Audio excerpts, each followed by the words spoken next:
It's quite common for things to go wrong when I'm working on projects, but every so often they go wrong in kind of a cool way. Now, you may have watched my recent Bioshock inspired helmet that I made, and during that video I mentioned that I'd done a cast from the mould which had gone a little bit wrong.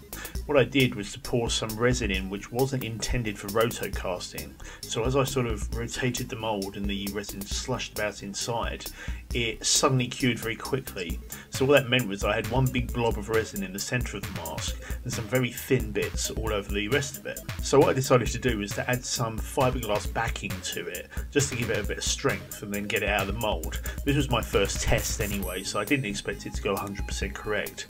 What actually happened was kind of interesting. As you can see here, the thin pieces of resin flake off very easily, and there are some indentations there as well, and it immediately to me looked like rusted and pitted metal.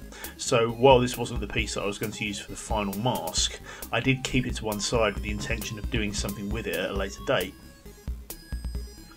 When I was making my Bioshock mask, I did mention that I sort of lost direction with it a little bit. My previous mask had a very strong visual design. The Union Jack colour scheme that I had for this really helped direct the piece and sort of inform the creative decisions I made as I was making it. But for this one, I sort of wasn't quite sure how it should look, so I decided to use the cast that had gone wrong to actually experiment a bit. Now, the first thing I did, as you can see here, was to give it a nice metallic finish and then get out the rust pigments and start painting. And I really liked the way that looked, but I did feel that it needed some chipped paint on top of it, so it looked as though the paint had worn away and the metal had corroded as it did so.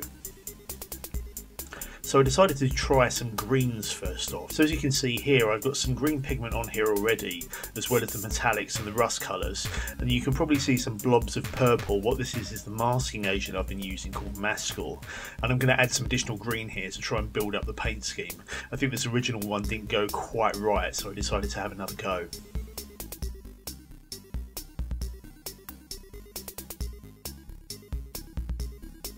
So having added some more green, this is what I came up with, and while it's pretty beat up and pretty destroyed, but I have to say that I don't think the reds and oranges of the rust really go particularly well with the green colour scheme. I've tried green on previous models, like way back on my first ever video series. I had a sort of rusted paint scheme with a green finish and it just really didn't work, so I shouldn't have really tried it this time, to be honest with you, but I thought I'd give it another go, and as before it just didn't really work out. As you can see, I've started experimenting with some flickering orange LEDs, and I really like these things. To me they look like the sort of light you might get out of a radio tube or sort of old 1950s technology. So the flickering orange really sort of just reminds me of retro tech, so I think it really works with this look and sort of makes it look like a bit of maybe 1950s tech. So what I decided to do was try this stuff, which is a Tamiya spray paint, and I really like the sort of turquoise colour here. I think it really works with the rust colours, so I decided to go with this. So the head's obviously looking fairly cool here, so I decided to start expanding this out and adding a body. So what I did was to buy a broken down vacuum cleaner. So what the main portion of this body is the dust collection unit from a bagless vacuum cleaner. I've built up a shape on top out of some styrene plastic and then added some guttering pipe and some other cast pieces on here to give a bit of visual detail.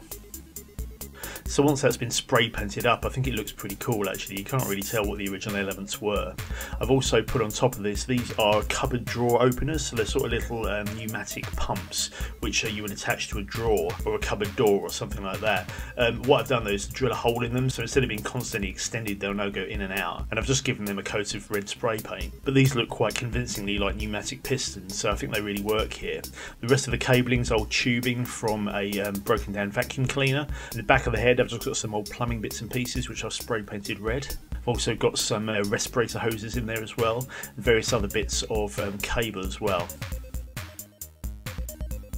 And I've dressed that all up with some additional LEDs to give a bit more lighting. This was just a sort of side project separate to my main mask build.